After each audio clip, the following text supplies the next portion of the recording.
বাবা অটোরিকশা চালক, ছেলে আইপিএলের অন্যতম দামি খেলোয়াড়। শুনতে অনেকের কাছে অবিশ্বাস্য মনে হবে, কিন্তু বাস্তবে অনেক সময় সিনেমার চেয়েও নাটকীয়। সেটারই জীবন্ত উদাহরণ মোহাম্মদ সিরাজ। ভারত জাতীয় দলের অন্যতম সেরা বোলার তিনি। আইপিএল খেলেছেন অনেক দিন ধরে, কিন্তু এই মোহাম্মদ সিরাজ যে অবস্থা থেকে উঠে এসেছেন সেটা অনেকে কল্পনা করতে পারবেন না। ভারতের হায়দ্রাবাদ শহরে রিকশা চালাতেন সিরাজের বাবা। তার নামটা হয়তো খুব বেশি মানুষ জানে না, কিন্তু রিকশা চালিয়ে ছেলের ভবিষ্যৎ গড়ে দিয়েছেন তিনি। তার ছেলের নাম এখন কোটি কোটি মানুষের কাছে পরিচিত। ছোটবেলা থেকে সিরাজের মধ্যে ছিল এক অদম্য জেদ, তিনি ক্রিকেটার হবেন। সাধারণ পরিবারে জন্ম, দুমুঠো ভাতের চিন্তা যেখানে প্রতিদিনকার লড়াই, সেখানে ক্রিকেট খেলাটা ছিল বিলাসিতা। কিন্তু সেই বিলাসিতাকে জীবন বানাতে চেয়েছিলেন সিরাজ। তার বাবা হয়তো বেশি লেখাপড়া জানতেন না, কিন্তু জানতেন স্বপ্নের মূল্য। প্রতিদিনের অটো চালানোর আয় থেকে ৭০ টাকা ছেলের হাতে তুলে দিতেন। সে টাকায় চলত সিরাজের যাতায়াত, চলত মাঠের প্র্যাকটিস। কখনো ক্লান্ত হননি বাবা, কখনো বিরক্ত হননি, কারণ তার চোখে এক স্বপ্ন ছিল। ছেলেকে একদিন ভারতের জার্সি গায়ে মাঠে দেখতে চান। কিন্তু স্বপ্ন পূরণের পথটা কখনোই সহজ ছিল না।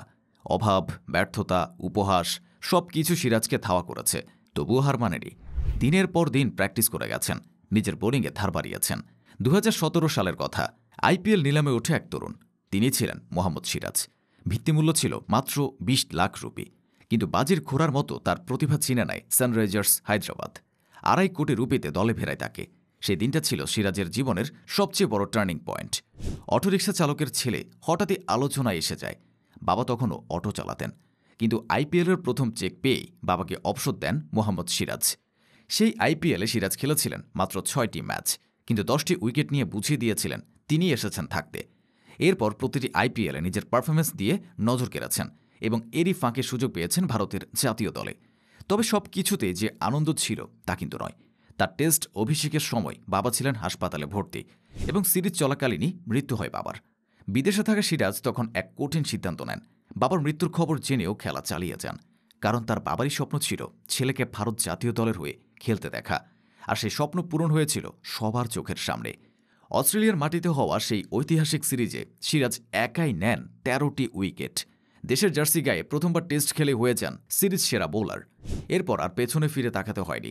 ভারতীয় পেস আক্রমণের অন্যতম স্তম্ভ হয়ে ওঠেন তিনি। ওয়ানডে টেস্ট, টি-২০ সব ফরম্যাটেই ধারাবাহিকভাবে পারফর্ম করেন। ২০২৩ সালের এশিয়া কাপ ফাইনালে হয়তো অনেকেরই মনে আছে, শ্রীলঙ্কাকে মাত্র ৫০ রানে অল আউট করে দিয়েছিল ভারত। আর সে ম্যাচের নায়ক ছিলেন মোহাম্মদ সিরাজ। মাত্র ২১ রানে নিয়েছিলেন ৬ উইকেট, যা ছিল এক অবিশ্বাস্য রেকর্ড।